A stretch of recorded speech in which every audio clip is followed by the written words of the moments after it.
Mi hijo me arrebató la tarjeta de la mano frente a todo el mundo. Dijo que las medicinas eran puras fregaderas y que su coche era la prioridad. Tenía 40 años, una camisa de marca y la certeza de que su vieja madre se iba a aguantar una vez más. Tenía razón en una cosa. Me aguanté.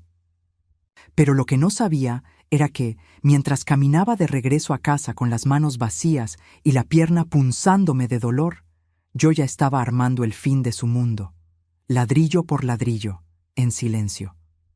Pero antes de continuar, checa si ya estás suscrito al canal y escribe en los comentarios ¿desde dónde estás viendo este video? Nos encanta saber hasta dónde están llegando nuestras historias. Mi nombre es Concepción.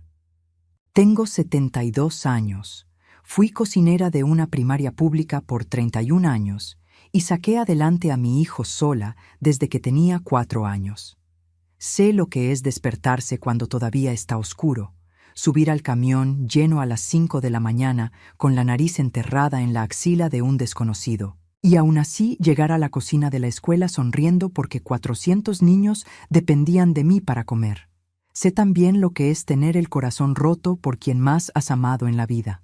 La farmacia de Don Benito era la única en la colonia que todavía les fiaba a los ancianos.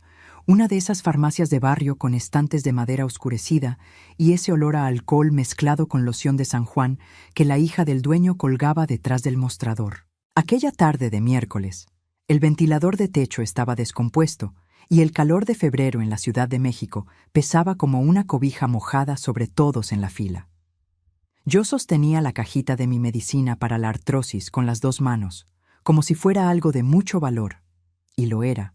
Costaba 1,200 pesos, un dinero que yo había apartado con cuidado de mi pensión, recortando de aquí y de allá, dejando de comprar el yogur que me gusta, eligiendo pollo en lugar de res. No era un lujo. Era lo que me permitía levantarme de la cama sin gritar de dolor. Había 3 personas delante de mí. El ventilador de piso que don Benito había improvisado en el mostrador echaba un aire caliente que ni refrescaba. Yo estaba tranquila, con la tarjeta ya en la mano, pensando si pasaba al tianguis de regreso para comprar 1 kilo de zanahorias. Fue cuando la puerta de vidrio de la farmacia se abrió con un empujón que hizo que todos voltearan. No necesité mirar. Reconocí el paso, pesado, apurado, con esa cadencia de quien cree que el mundo tiene la obligación de abrirle paso. Era Fabián, mi hijo. 40 años a cuestas, una playera tipo polo de diseñador que yo sabía cuánto costaba porque ya la había lavado y planchado más de 100 veces, y el llavero del coche colgando del dedo índice como si fuera un trofeo. No dijo buenas tardes. No preguntó si yo estaba bien. Se saltó la fila con la naturalidad de quien se corta el cabello, se paró a mi lado, y antes de que yo entendiera qué estaba pasando, me quitó la tarjeta de la mano con una fuerza que me dejó una marca roja en el dedo meñique. Mamá, ¿qué tontería es esta? ¿Otra vez vas a gastar más de 1,000 pesos en medicina? Su voz era fuerte, no del tipo que se escapa sin querer. Era fuerte a propósito, la voz de quien quiere público. Miré la cajita en mi mano izquierda. Luego lo miré a él. Intenté hablar bajo. Intenté mantener la dignidad que me sobraba. Le dije que era mi medicina, que la necesitaba, que el dolor en las piernas estaba difícil. Él agitó mi tarjeta en el aire con una sonrisa de lado que yo conocía desde que tenía 12 años. La misma sonrisa con la que me pedía dinero para cosas que sabía que yo no debía darle. Dijo que dolores tenemos todos. Dijo que yo me la pasaba sentada todo el día viendo la tele y que no necesitaba medicinas caras. Dijo que el pago del coche vencía ese día y que, si su nombre llegaba al buró de crédito, sería mi culpa. Y se salió. La campanita de metal que anunciaba la entrada y salida de la puerta sonó como si fuera el fin de algo. Me quedé parada en medio de la farmacia, con la cajita en el regazo y la mano derecha todavía levantada, vacía. La muchacha de la caja, que me conocía desde niña, miró al piso. Una señora más grande, que estaba detrás de mí en la fila, se hizo la señal de la cruz muy despacio. Don Benito, allá atrás, fingió que estaba anotando algo en su libreta. La lástima en los ojos de los demás duele más que cualquier artrosis. Puse la cajita de nuevo en el estante con cuidado, como si ella fuera la culpable de algo. Le agradecí a la muchacha de la caja, que todavía intentó ofrecerme crédito en la cuenta, y salí a la calle. El sol de la tarde me pegó en la frente como una bofetada. El asfalto olía a hule caliente. El microbús pasó rugiendo por la avenida levantando un polvo que me entró en los ojos. Empecé a caminar hacia la casa.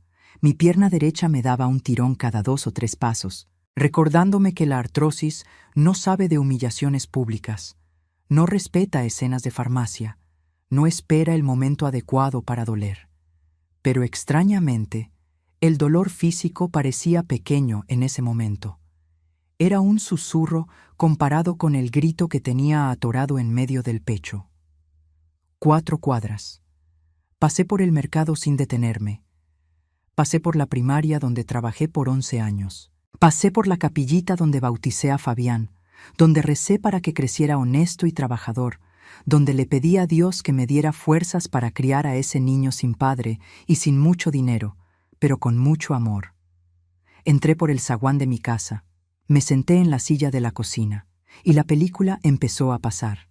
Hay un tipo de cansancio que no viene del cuerpo, viene de adentro, de un lugar que no aparece en las radiografías y que ningún médico del seguro puede diagnosticar. Es el cansancio de quien cargó el peso de alguien por demasiado tiempo, y un día, sin que nadie se dé cuenta, las rodillas empiezan a ceder. Sentada en esa silla de madera, mirando la cocina que me sabía de memoria, cada mancha en la pared, cada rayón en la puerta del refri, cada grieta en el azulejo arriba de la tarja, empecé a entender que estaba agotada de esa manera. Fabián nunca se fue de la casa. Lo intentó una vez. Se fue a vivir con una novia a un departamento rentado en la colonia vecina. Duró 8 meses. Regresó diciendo que la muchacha era una desordenada y que la vida en pareja era más cara de lo que él había calculado. Desde entonces, ocupaba el cuarto más grande de la casa, el que tenía la ventana hacia la calle, con el aire de la tarde. Mi cuarto estaba al fondo, con la ventana dando a la barda del vecino. Nunca se me ocurrió quejarme por eso. El dinero de Fabián. Él trabajaba en un centro de atención telefónica en el centro histórico. Desaparecía cada mes de formas que aprendí a no preguntar. Ropa nueva, salidas con los amigos, el celular que cambiaba cada año y ahora ese coche. Un coche que yo sé que costó más de lo que él podía pagar, porque una noche oí su plática con un amigo sobre las mensualidades y se me pusieron los pelos de punta. Mi pensión, poco más de 2 salarios mínimos, pagaba la luz, el gas, el mandado, e iba tapando los agujeros que él dejaba. Cuando la cuenta de su tarjeta de crédito vencía y no tenía cómo pagar, aparecía con ese modito, con los hombros caídos, diciéndome que estaba muy apretado. Yo siempre lo ayudaba. Después de la escena de la farmacia, sentada en esa silla de madera con la pierna doliendo y el corazón todavía más, finalmente vi la palabra correcta para lo que estaba pasando. No era ayudar, era mantener. Había una diferencia enorme entre las dos cosas, y yo había pasado años fingiendo que no existía. Me levanté y puse café. El olor del grano tostado llenó la cocina, y por un segundo fue como un abrazo. Fue ese olor el que me despertó a las 4 de la mañana durante décadas para ir a trabajar. Ese olor era mi ancla. Mientras el agua caliente bajaba por el filtro, algo se fue acomodando en mi cabeza. No lloré esa tarde. Eso me sorprendió. Soy mujer de lágrima fácil. Lloro con canciones de Juan Gabriel. Lloro con la foto de mi difunto esposo que tengo en la repisa de la sala. Lloro con las novelas sin ninguna vergüenza. Pero ahí, con la taza humeante en las manos y el ruido del barrio entrando por la ventana abierta, mis ojos estaban secos. En lugar del llanto, había claridad. Y la claridad, descubrí esa tarde, es la cosa más peligrosa que puede aparecer en la cabeza de una mujer vieja que se ha pasado la vida entera siendo subestimada. Fui a mi cuarto.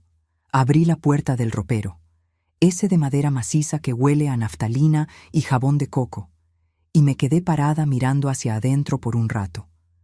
Luego me hinqué con dificultad, con la rodilla tronando en el piso frío, y jalé el cajón de hasta abajo. Empujé las cobijas de invierno a un lado.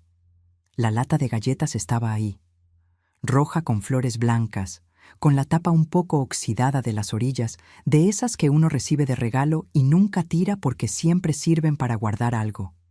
Fabián nunca supo lo que había dentro. Él era de ese tipo de gente que no ve lo que tiene enfrente, porque la arrogancia funciona como una venda en los ojos. Abrí la lata. El olor a papel guardado y a lavanda llenó el aire. Dentro de la lata, mi vida real estaba doblada por capas.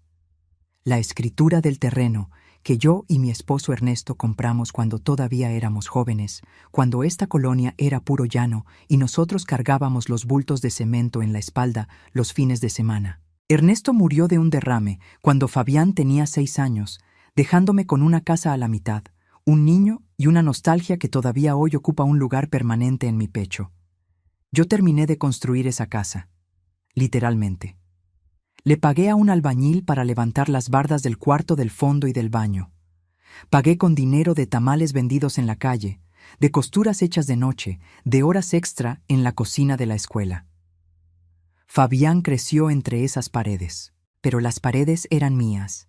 Saqué también el fajo de dinero amarrado con una liga, billetes de 200 y de 500 pesos que yo había juntado a lo largo de los años con una disciplina silenciosa que ni yo misma sé explicar bien. Cada mes, sin falta, guardaba algo.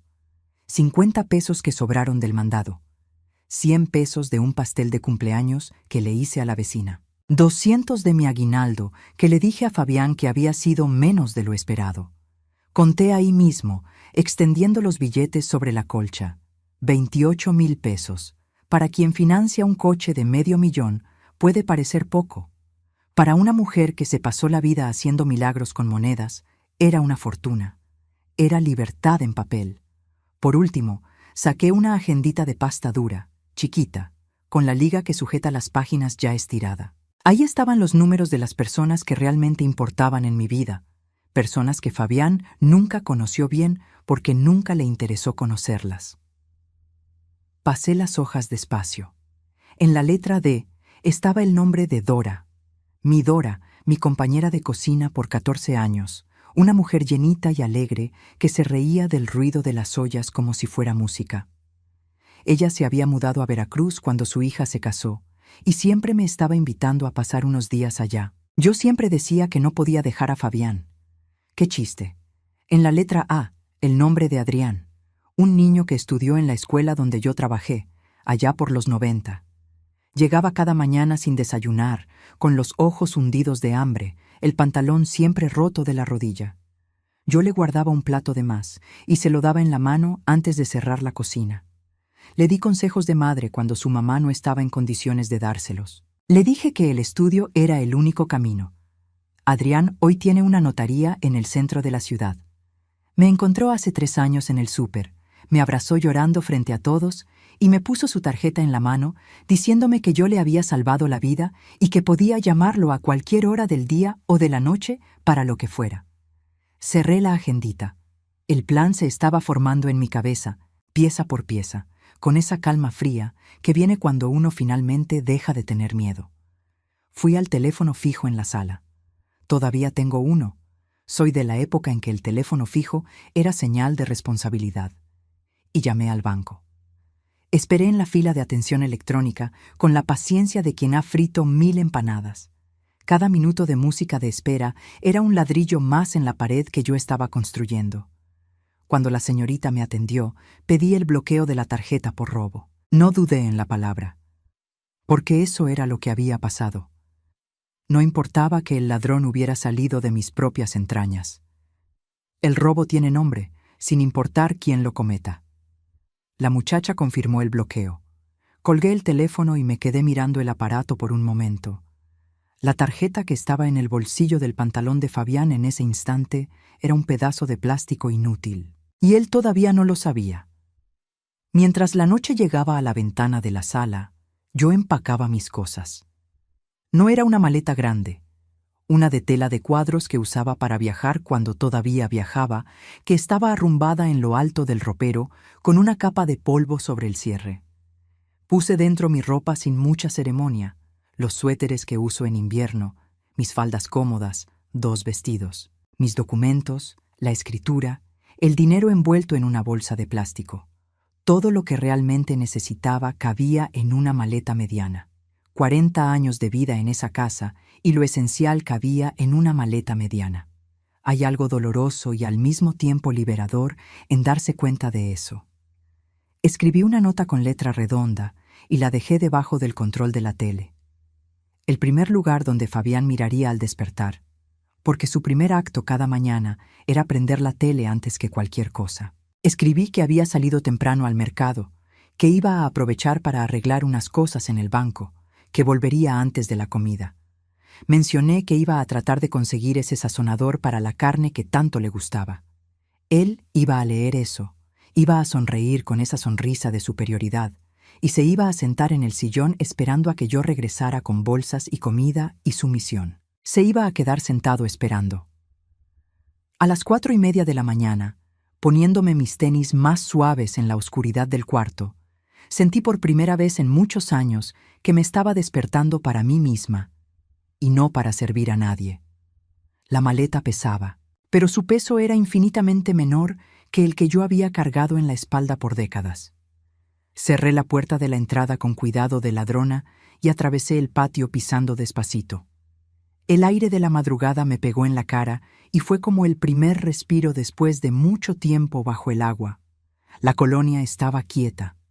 Un gato cruzó la calle frente a mí sin mirarme. Las estrellas todavía se veían en el cielo, el tipo de cosas que uno deja de ver cuando vive agachada. Caminé hasta la parada del micro. A cada paso, la culpa intentaba aparecer, como siempre lo hace. La voz de la culpa tiene el mismo tono que todas las cosas que nos amarran, susurrante, razonable, dando argumentos. Decía que él era mi hijo, que yo había prometido cuidarlo, que una madre no abandona. Pero otra voz, más antigua y más honesta, respondía que cuidar no es lo mismo que deshacerse una misma, que amor no es lo mismo que servidumbre, y que nadie abandona a nadie al decidir que merece ser respetada. El micro apareció en la curva con las luces cortando la neblina rala. Subí con dificultad el primer escalón, pero subí. El viaje hasta Veracruz duró varias horas. No me dormí. Me quedé mirando por la ventana mientras el mundo despertaba, viendo la luz del sol nacer primero sobre el campo y luego sobre los techos de lámina y teja, pintando todo de un naranja que parecía una promesa. Dora estaba en la puerta de su casa cuando el taxi me dejó en la calle. Llevaba un delantal floreado y tenía una cuchara de madera en la mano que bajó despacio cuando me vio bajar con la maleta. No necesité explicarle nada. Ella conocía el peso que uno carga cuando finalmente decide soltar. Me abrazó ahí mismo, en la calle, y me llevó para adentro con olor a café de olla y a pimienta, y durante 5 minutos enteros dejé que el silencio cuidara de mí. Fabián empezó a darse cuenta en la tarde de ese mismo día.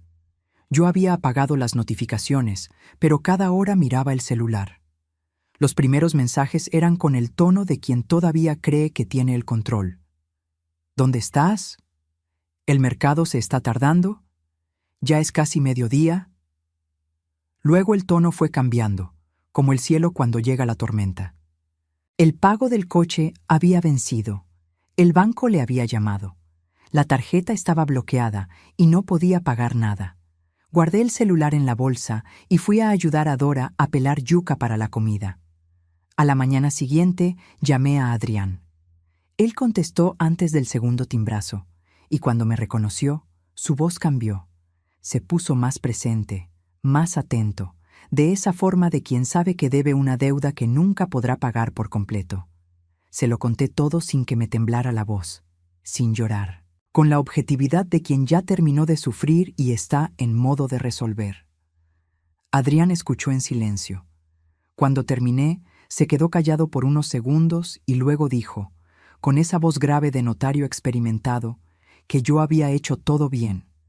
El bloqueo de la tarjeta, la salida, los documentos que me llevé. Me preguntó si quería que él tomara alguna medida legal con respecto a la casa.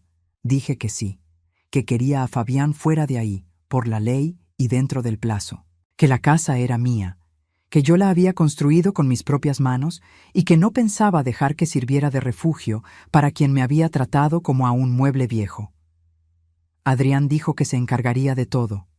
Iba a preparar la notificación extrajudicial, iba a dar un plazo formal de 30 días para desocupar, y se iba a asegurar de que todo se hiciera conforme a derecho. Me pidió que le mandara los documentos con un servicio de mensajería ese mismo día. Cuando colgué, Dora estaba en la puerta de la cocina con 2 vasos de agua de Jamaica en la mano. No preguntó nada, solo me entregó el vaso. Se sentó en la silla de palma a mi lado y se quedó mirando conmigo hacia el horizonte, que desde ese patio se sentía más amplio que cualquier calle de la ciudad. El mensajero llegó al final de la tarde. Cuando firmé la carta poder, mi mano no tembló. Cada letra de mi nombre, escrita ahí, era una declaración. Yo existo, yo importo, yo soy dueña de mi historia. Y el reloj empezó a correr. Los días en Veracruz tenían una textura diferente a todo lo que había vivido en los últimos años. Me despertaba con el ruido de los pájaros y el aire que olía a tierra mojada. Tomaba café sin prisas, sin oír puertas azotarse o a alguien exigiendo que la ropa estuviera planchada o la cena lista. Caminaba por la plaza en la mañana con Dora, sintiendo el aire fresco, y descubrí que mis piernas me dolían mucho menos que en mi antigua colonia. Fui a la farmacia el segundo día y compré mi medicina para la artrosis con los billetes de mi ahorro. Guardé la cajita en la bolsa con cuidado, como si fuera algo sagrado, y lo era. Era el símbolo de que nadie más iba a decidir si mi dolor merecía o no ser atendido. Fabián llamó 43 veces en 3 días. Lo sé porque Dora, curiosa como ella sola, se puso a contarlas. No contesté ninguna. Al 10º día, Adrián me llamó para decirme que el actuario había entregado la notificación en sus manos. Fabián había firmado de recibido. Según el reporte, se puso blanco como papel. Intentó alegar que la casa era suya por derecho, que yo me había vuelto loca, que aquello era inhumano. El actuario le explicó, con la paciencia cansada de quien hace eso diario, que la ley no funciona a base de gritos ni de derechos inventados. Cuando Adrián me contó que Fabián se había quedado sin reacción al final, solo con el papel en la mano y los ojos fijos en el suelo, no sentí alegría. Sentí esa cosa extraña, que es una mezcla de alivio y tristeza. El sentimiento de quien ve la caída de una ilusión que duró demasiado tiempo. Contesté su llamada al 12º día.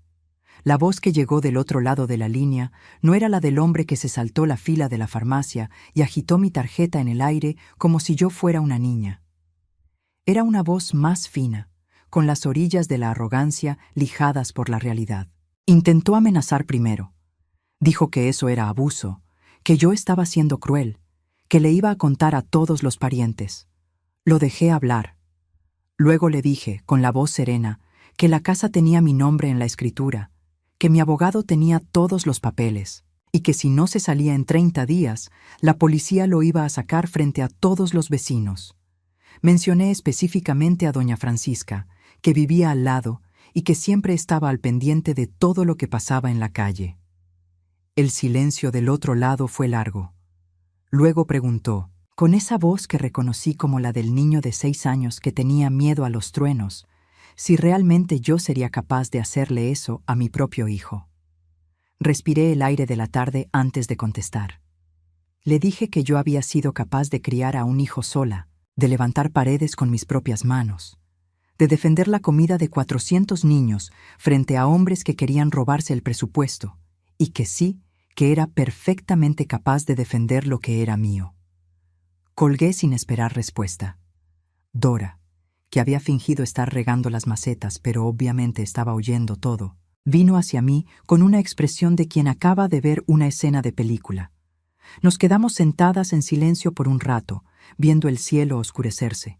Al 20º día, el banco fue por el coche. Adrián me lo contó por teléfono. El remolque apareció en la calle temprano. Fabián intentó cerrar el zaguán. Lloró en la banqueta frente a toda una calle de vecinos que lo habían visto portarse como rey durante años. Se llevaron el coche, y con él se fue la última capa de su teatro. El 30º día cayó en un viernes de cielo nublado. Adrián fue a buscarme hasta Veracruz en su coche. Dijo que yo no iba a regresar a mi propia casa de otra forma que no fuera con la frente en alto y alguien al lado que me respetara. Hicimos el camino en silencio casi todo el tiempo, viendo por la ventana cómo el paisaje cambiaba del verde de la costa al gris de la ciudad. Mi bolsa negra estaba en mi regazo. La escritura, dentro de un sobre, estaba conmigo. Cuando el coche dio la vuelta en mi calle, mi corazón dio un salto, pero luego se calmó. La calle estaba igual que siempre. El bache arreglado a medias, la tiendita de la esquina, el perro durmiendo en la banqueta. Pero había un silencio diferente. Doña Francisca estaba en su puerta, fingiendo que barría. Se detuvo cuando el coche se paró. Bajé despacio. Adrián bajó justo detrás, con su portafolio y ese traje oscuro que le daba una apariencia imponente de quien representa la ley, porque eso era exactamente lo que representaba en ese momento. El zaguán rechinó como siempre. El patio estaba vacío sin el coche. La puerta de la sala estaba entreabierta. Fabián estaba en medio de su cuarto, cerrando el cierre de una maleta de lona vieja, de esas baratas. Llevaba una playera sencilla, sin marca alguna, arrugada. Su cabello se veía diferente, sin el gel que siempre usaba. Parecía más joven y más viejo al mismo tiempo. Levantó los ojos cuando la luz de la puerta cambió. Me vio del brazo de Adrián, con la espalda derecha y la mirada firme. Se quedó parado. Adrián tomó el control de la situación. Explicó que el plazo había terminado, que todo estaba en orden, y preguntó si la desocupación sería pacífica. Fabián me miró a mí, solo a mí. Había ahí una pregunta que no podía decir en voz alta. La misma pregunta del niño de 6 años con miedo a los truenos. ¿Todavía me amas? ¿Todavía me vas a salvar? Le sostuve la mirada. No bajé la cabeza. No hubo lágrimas. Dije, buenos días, con la serenidad de quien finalmente encontró su lugar. Él agarró sus cosas. Pasó a mi lado despacio. Olía a ropa guardada y a derrota. En la puerta se detuvo un segundo, con los hombros caídos, sin las llaves del coche que ya no existía. Dijo que se iba a casa de un primo en Iztapalapa, que el primo lo iba a dejar quedarse un tiempo. Le dije que Dios lo acompañara. Le dije que esperaba que la vida le enseñara lo que yo había intentado y que su orgullo no lo dejó aprender. Se fue. Caminó por el patio, abrió el zaguán, dio la vuelta a la izquierda sin mirar a ningún vecino y desapareció en la esquina. Me quedé parada en la puerta de mi sala, mirando el espacio vacío donde él había estado. Luego miré hacia adentro, a la casa que yo había construido con el dinero de las empanadas y los pasteles, con el sudor de madrugadas frías y tardes calientes, con la terquedad de una mujer que no aceptó que la muerte de su esposo fuera el fin de su historia. Las paredes estaban sucias, la tarja llena de trastes, el piso necesitaba una trapeada. Adrián, detrás de mí, me habló sobre poner la casa en renta, sobre una inmobiliaria, sobre la mejor forma de que la propiedad me diera para vivir tranquila. Escuché todo, acepté todo, y ese mismo día pusimos el anuncio. La pareja que se fue a vivir ahí, 2 maestros de primaria, gente tranquila con una niña chiquita, me mandó un mensaje una semana después diciendo que el patio les parecía muy bonito y que iban a plantar cilantro y chiles en la orilla. Me puse feliz de una forma que no esperaba sentir. Hoy, a mis 72 años recién cumplidos, vivo en un cuartito que la hija de Dora construyó para mí al fondo de su casa. Un cuarto amplio, un baño con barras de seguridad y una cocina con estufa nueva que yo quise comprar porque nunca he podido estar lejos del fogón. Las tardes de miércoles, Dora y yo hacemos comidas para repartir en las plazas. 50 lonches, con frijoles refritos como los que aprendí a hacer en la escuela, con guisado y tortillas calientes. El hijo de Dora lleva todo en su camioneta al centro. Alimento a quien tiene hambre de comida. no a quien tiene hambre de consumirme a mí. El dinero de la renta, junto con mi pensión, me da una tranquilidad que nunca conocí. Compro mi medicina la primera semana del mes, sin contar monedas, sin dejar de comprar mi yogur, sin sacrificar lo que mi cuerpo necesita. De Fabián sé poco. El chisme llega por caminos que uno no controla. Doña Francisca todavía me manda mensajes de vez en cuando. Supe que entró a trabajar a una bodega, que está pagando sus deudas solo por primera vez en su vida. Deseo de corazón que eso lo cambie. Ninguna madre puede dejar de desearlo. Pero no he llamado, no he mandado dinero, no lo he ido a buscar. Quien cortó el cordón umbilical en medio de esa farmacia fue él. Yo solo aprendí a quedarme de pie. La gente mira a una mujer vieja de cabellos blancos y pasos cortos y cree que su historia ya terminó, que es un sobrante, que es un adorno. Se les olvida que la madera más vieja es la que hace el fuego más fuerte, y mi estufa, ahora, solo se prende para quien sabe darle valor al banquete. Ahora, si te gustó esta historia, dale clic en suscribirse y dime en los comentarios, ¿qué parte te dejó con la boca abierta? Y no olvides hacerte miembro para tener acceso a videos exclusivos. Te espero allá.